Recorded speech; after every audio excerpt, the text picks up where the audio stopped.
what are you drinking right now? What is that? It's pure greens. It's like just a bunch of vegetables. Honestly, I feel like that's the only way I get my veggies in these days is like through my green juices, or Julian calls it our milkshake. So like every morning he'll like drag over his chair and he'll help me put greens like spinach, mango, and then he always wants to put a scoop of protein in it now. He thinks That's so cute. it's so How old fun. is he? He's 2. Oh my God, it's very young to be doing that. It's very impressive. Dude, he is like so aware of so many things. It's like, it's wild. And now, like, I don't know if that's normal for a 2-year-old or if I'm just like that gloating parent that's like, he is just so advanced. I'll never know. My best friend from high school had a baby like a year and a half ago, and she constantly calls me to be like, she is just so smart. And I'm like, okay.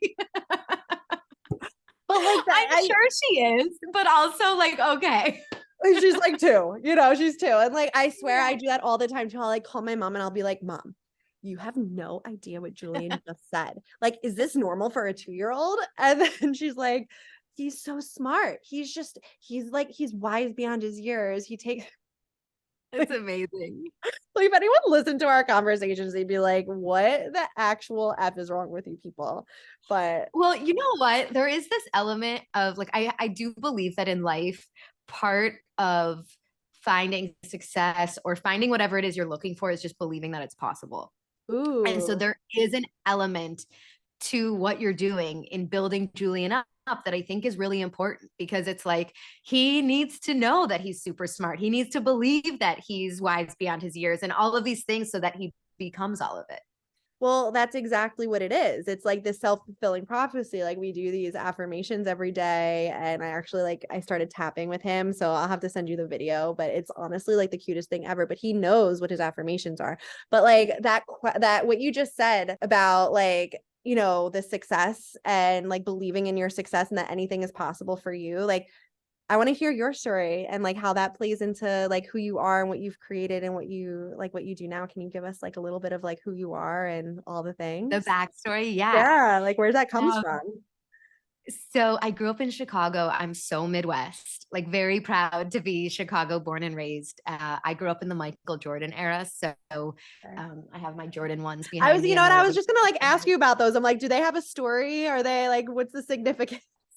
well, I just love sneakers, but when you grow up in the Michael Jordan era in Chicago, you Mm, just have this like pride about your city, I think. yeah. Um, and I grew up, I loved basketball. I would go to games with friends, or like for my birthday, all I wanted to do was go to a Bulls game. Oh my God, that's amazing. And I've always wanted to be the millennial Barbara Walters. That was the goal. And so I went to school in Madison, Wisconsin, and I kind of fibbed about how old I was, because to get an internship at a news station, you had to be at least a junior. And I wasn't, but I had enough credits. So I kind of just pretended I was a junior, submitted my resume, and got an internship because I always loved working. Like I wanted to be in the mix. I would look around at like high school and be like, these kids, or I would look around at college and be like, what is everyone doing? Like I was always so goal oriented. Yeah. And after school, I moved out to LA. I didn't know anybody. I had like $11,000 in my bank account. I changed the story. Sometimes it's 8, sometimes it's 11. I don't really remember how much I had. It was between 8 and 11. She had negative $800 in her bank account. No, just kidding. For real. Like I worked at a spin studio in college. I had like random money saved up, Yeah.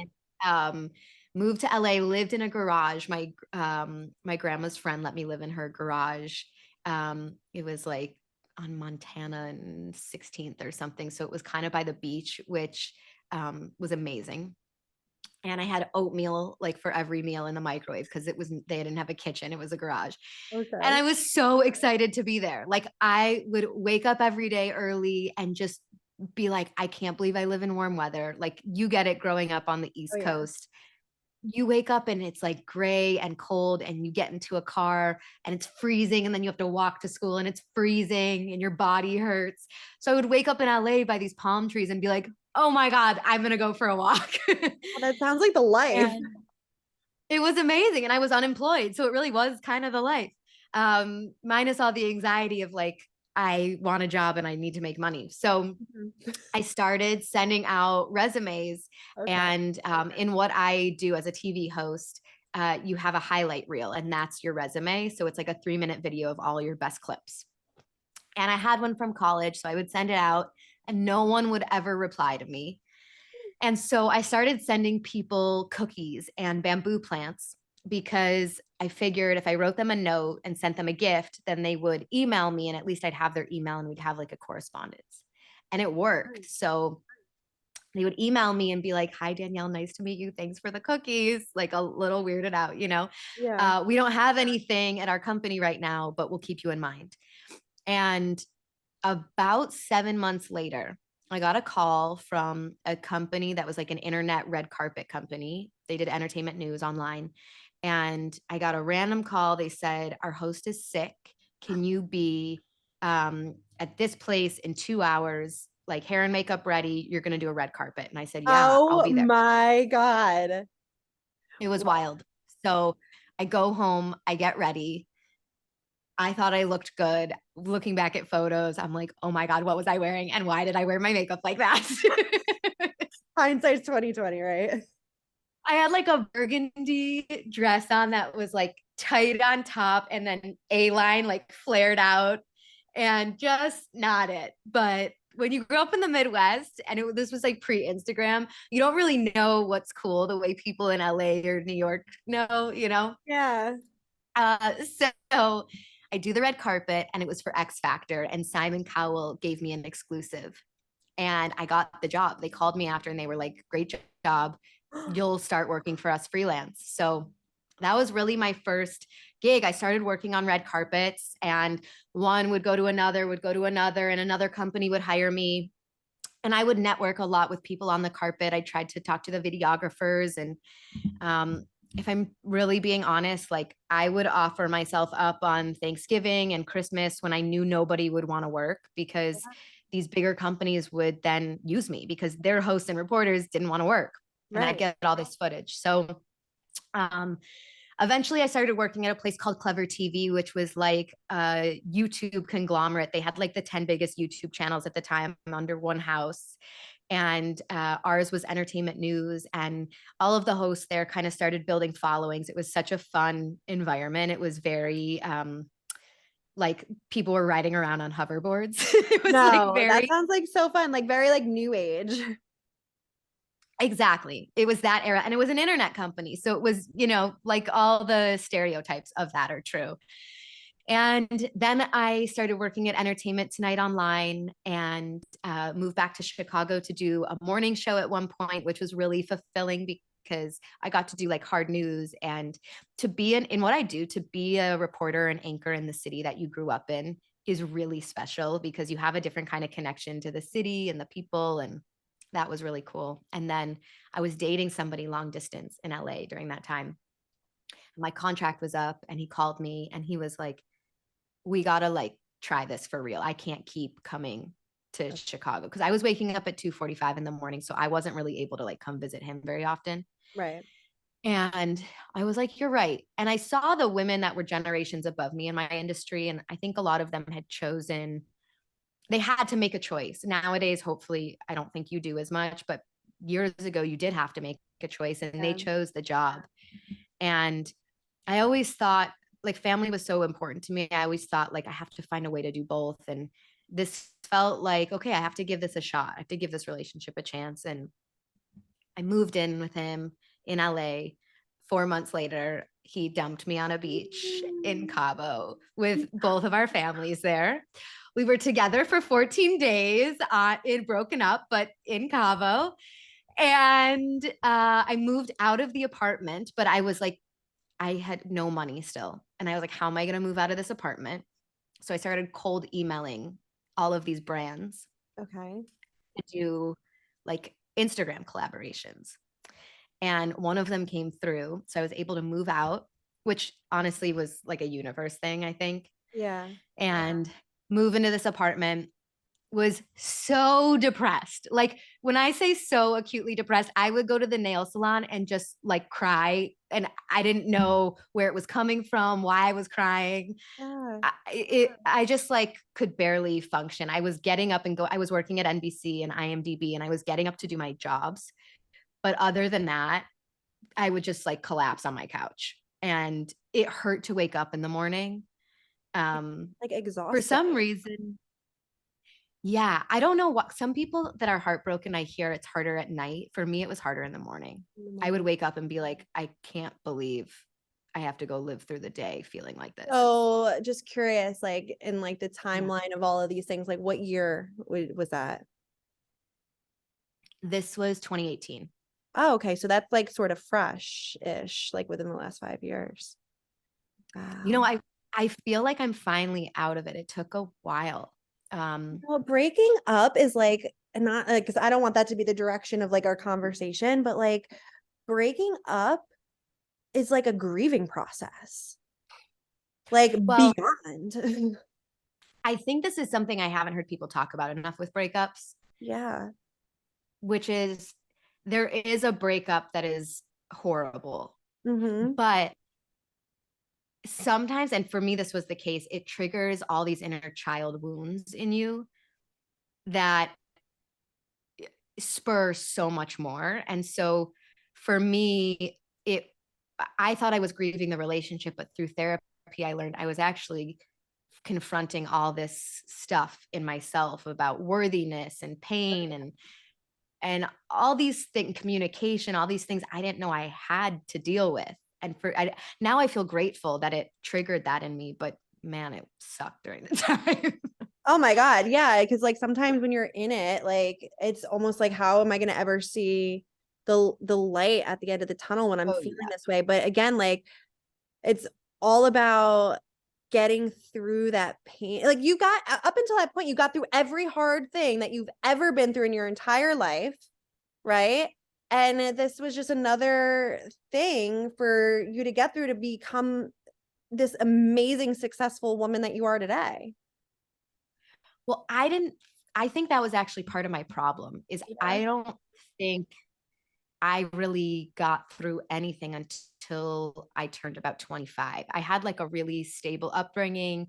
Yeah. Um, of course, I had disappointments, right? Yeah. Like ran for student council and lost, but like those aren't things that hurt so bad. Yeah. And when I turned 25, I had like so many from 25 to 30, I had a lot of hard things. I had death in my family, I had other family stuff, I had heartbreak, I had financial insecurity, like all these things. And now I feel like I have the confidence to move forward because I know I've been through something, but I didn't Mhm. have that understanding. And so it really did feel like, is this what life is? Holy shit, this hurts. So it was like that rude awakening of like, oh my God. Because I think like at least for me, like I remember my first heartbreak, right? And like up until that How point, old I'd are never you? like 18, 17, 18. I literally thought that I was going to marry the person. Like when you're that young, I feel like it was just, I felt like it hurt and it gutted me. But Yeah. then I was like, oh, this is what everyone talks about. Like, this is what the movies are showing you. These are what all the songs are about. Oh, I get I it. get it now, right? Okay, so you went through the heartbreak, you got the brand deal, you moved out on your own, and then what? I started working again. I found jobs at NBC and IMDb, Yeah. like as a TV host. And then what happened? Then I started working at E.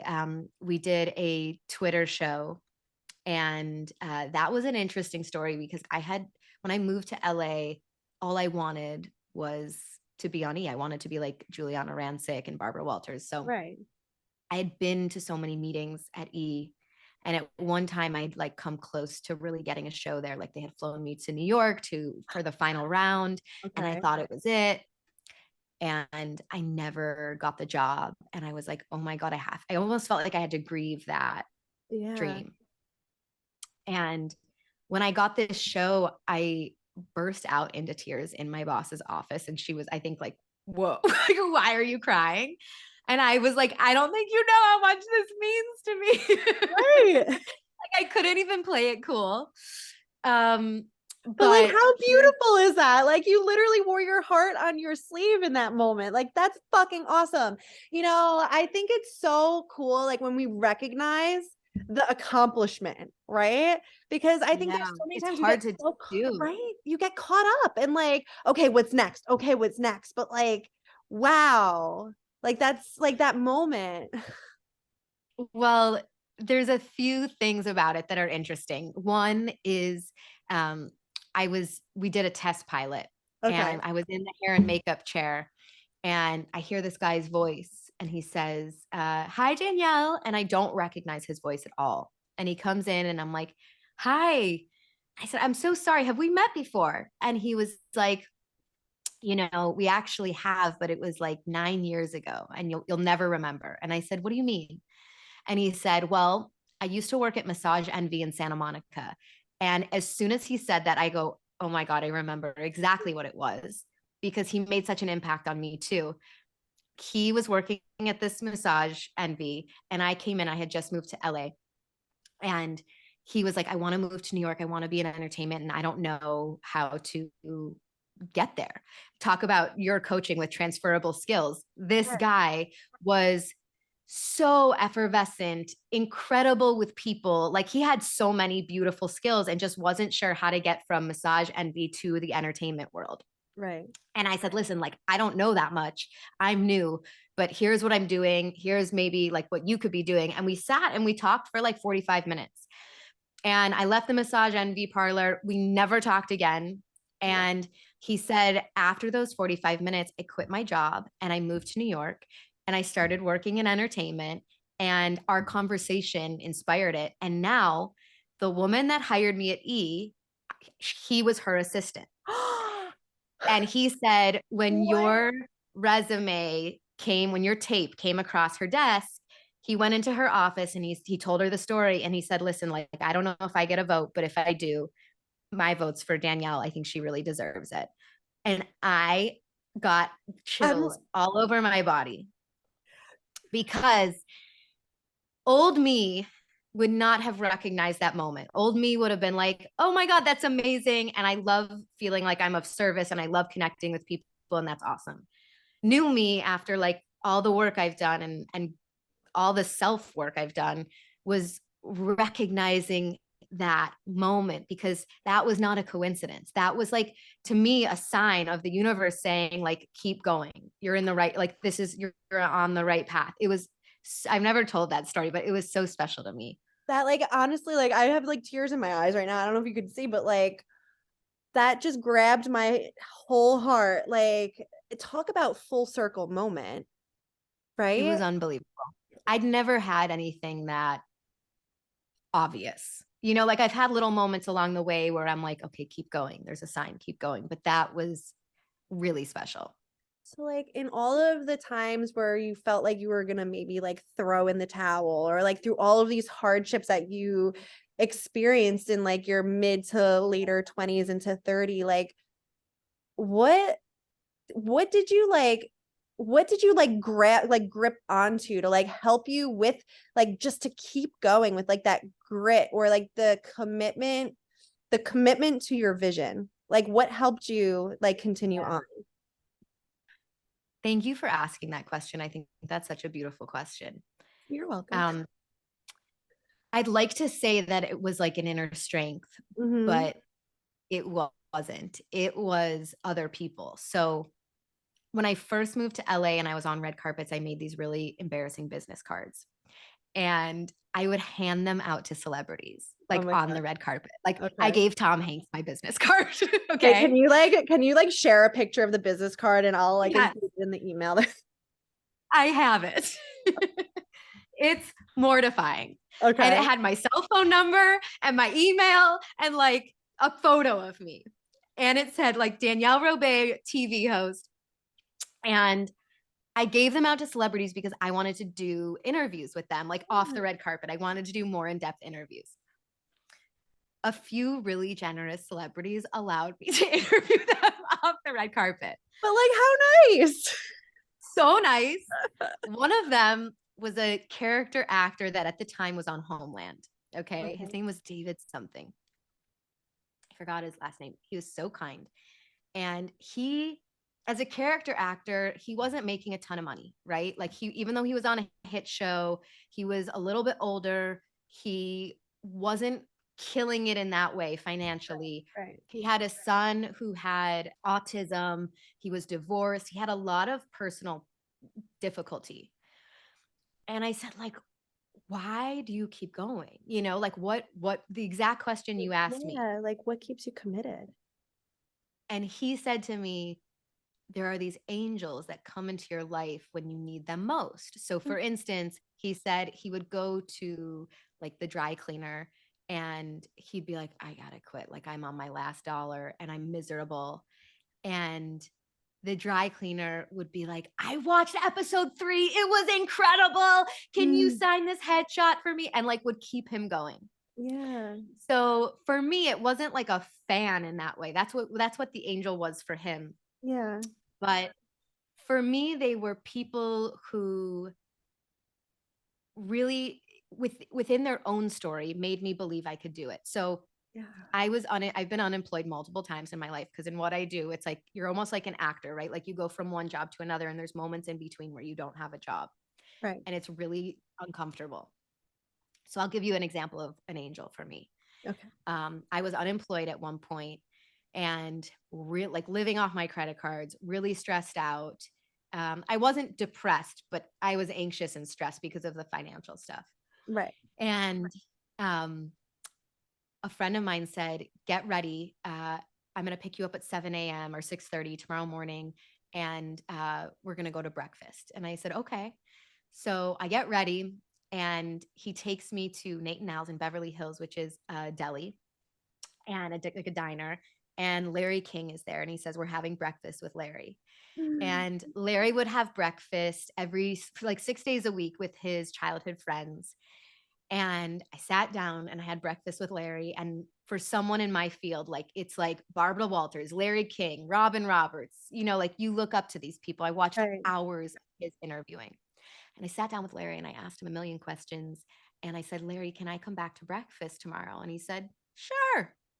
So I came back the next day and I would go back time and time and time again.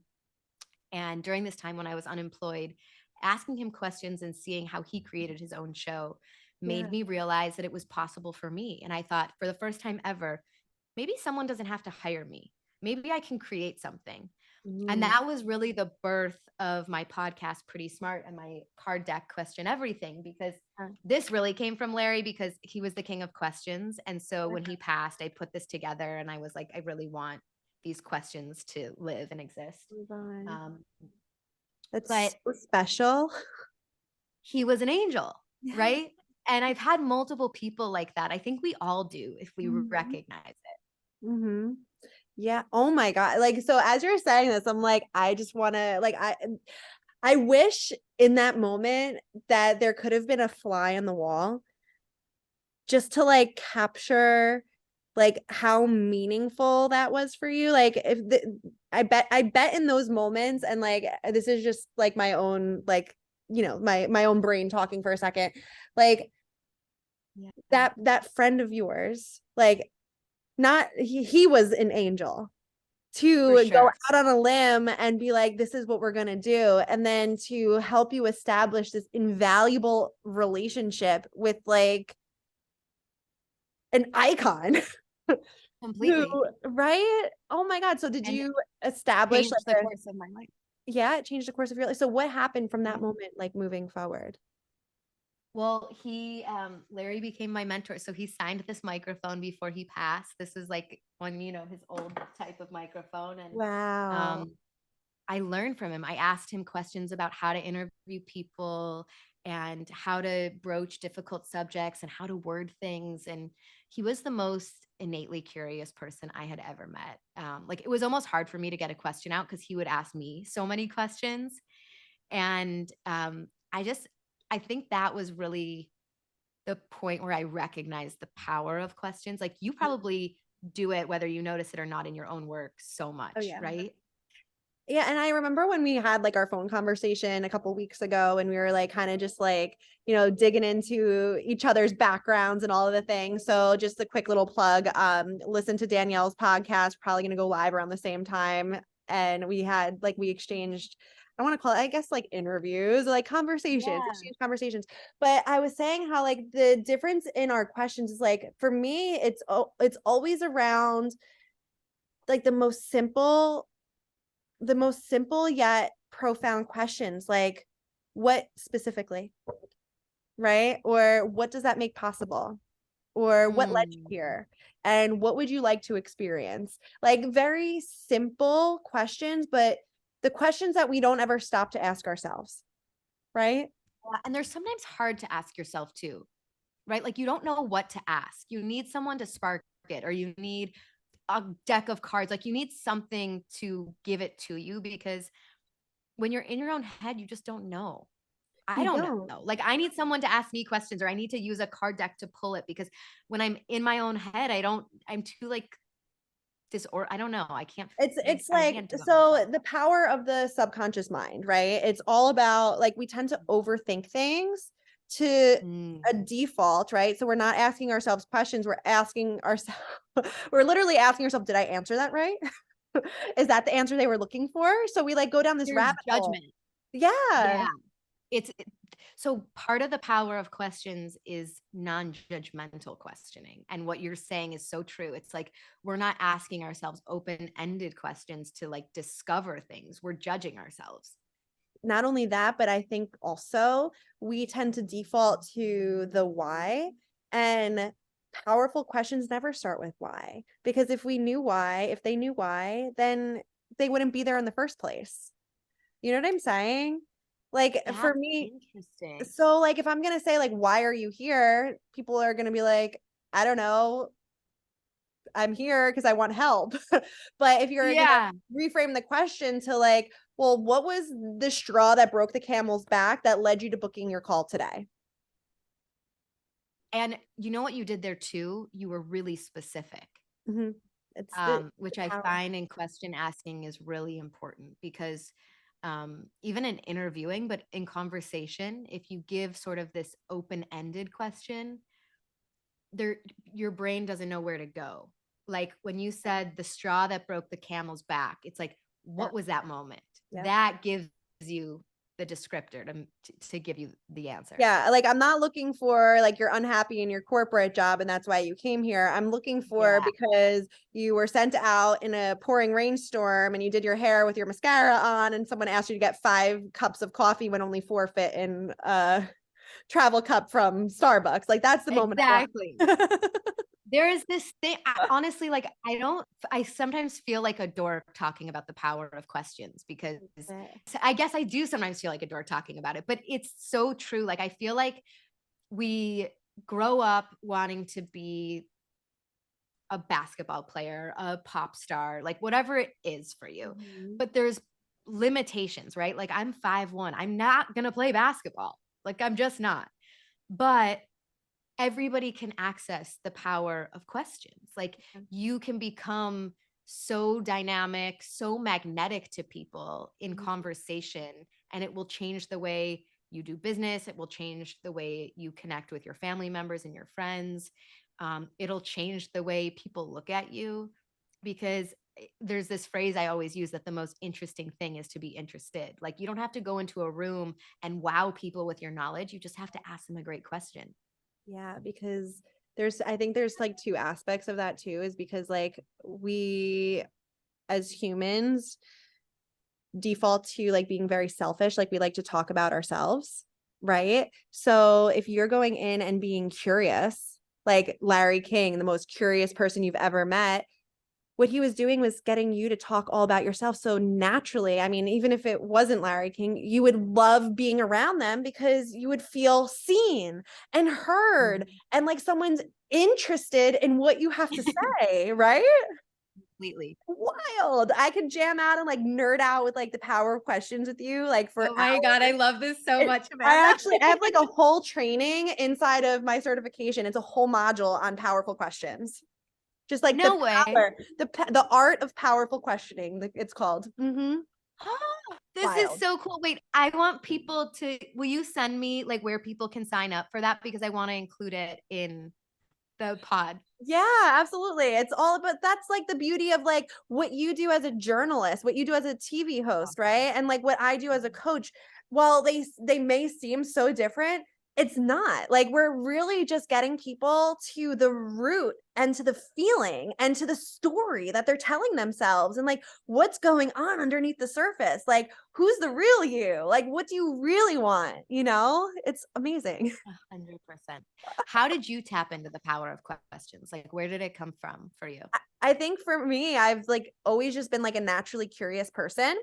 And then when I got into coaching, I thought it was all like, I naturally thought that coaching was just about being like really great at giving advice. And then I realized that it's not about giving advice at all. It's about guiding people to uncover the answers that they already have within. And the only way to come up with an answer is to what? Ask a question. Mm-hmm. If you want better answers, ask better questions. I love that. Yeah, Wow. very true. Very true. Wow. I've actually never been able to nerd out with anybody except for Larry on it. So thank you. You gave me such a Anytime you gift want, today. girlfriend. So I great. love this.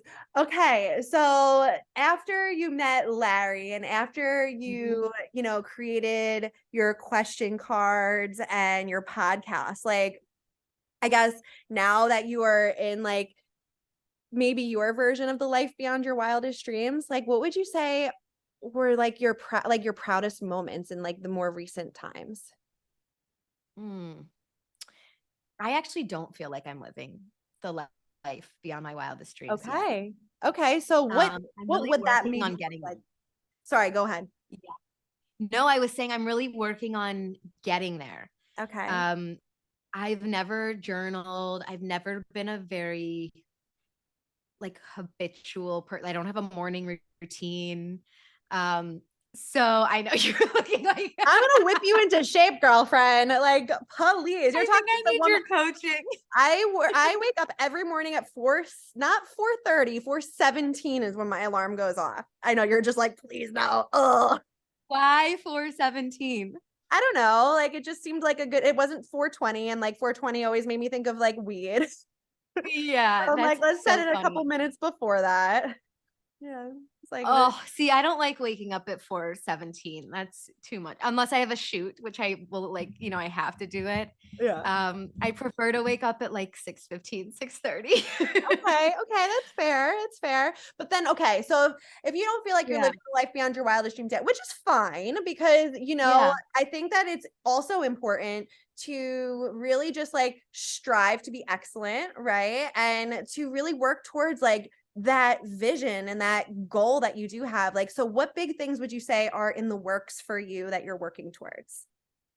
Um, I really want to be an executive producer, so I want to sell a show, Okay. which I've always been an ideas person. So I have like a million, they're called treatments or one sheets in what I do. And you put together like an idea for a show and try and sell it to a production company or a network.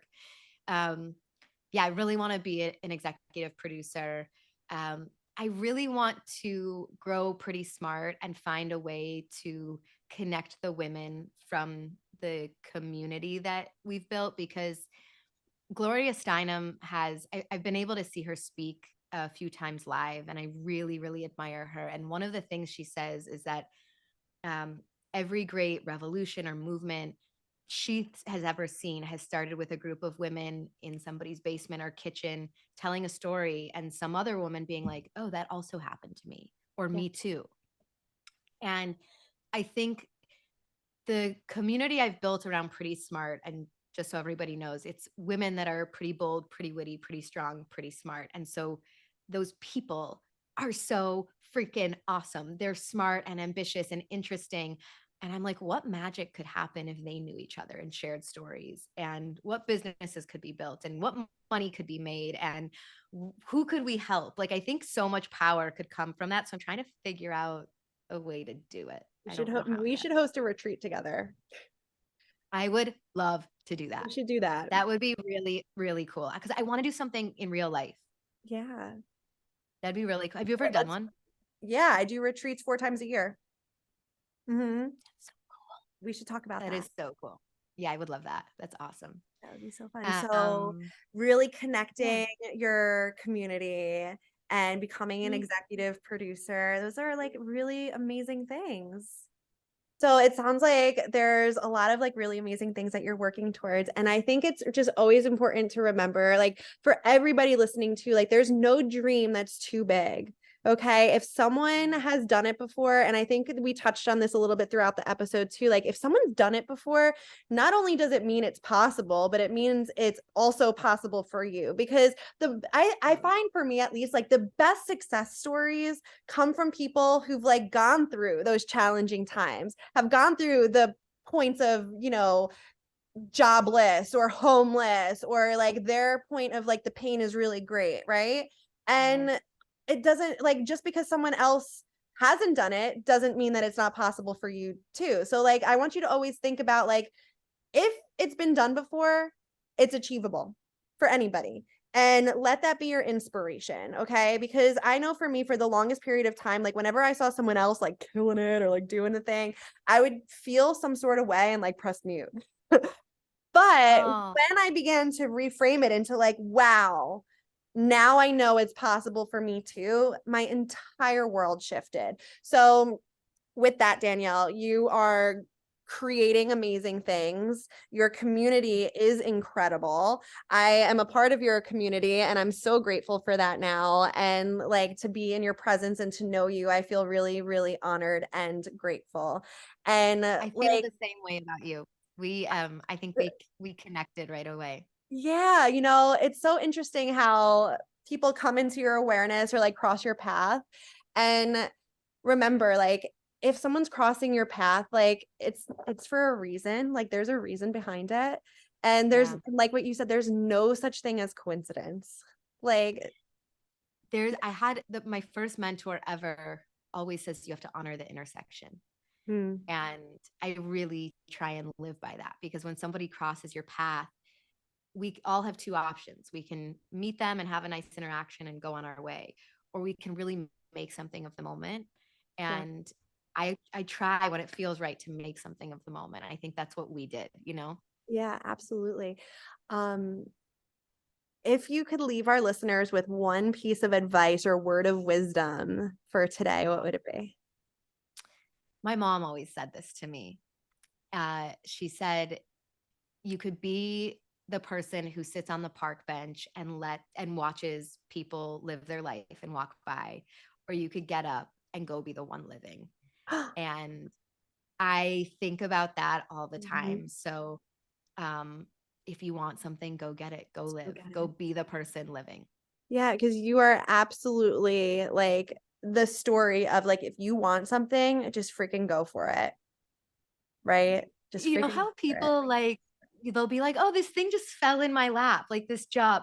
That's never been me. Like, I wish that was me, but it's never been my story. And so I always share that with people, because I don't think that means that you're forcing something, or that it's not right. I think like sometimes you do have to go get it. So I believe it. If you want it, just go after it.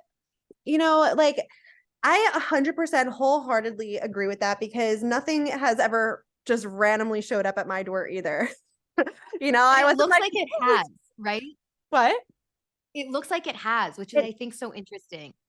Right. And that's because like through intentional action, you're able to manifest or create the life that you want. Like if you reverse engineer any of your goals, like all of your actions are going to follow suit to like make that thing happen. But like if you're sitting here journaling about it, meditating on it, and like wishing for something to happen, like chances are, unless you're taking those actions, sending those emails, making all those cold calls, sending the cookies, like if you hadn't done any of that, none of those, opportunities would have landed on your doorstep or fallen in your lap, right?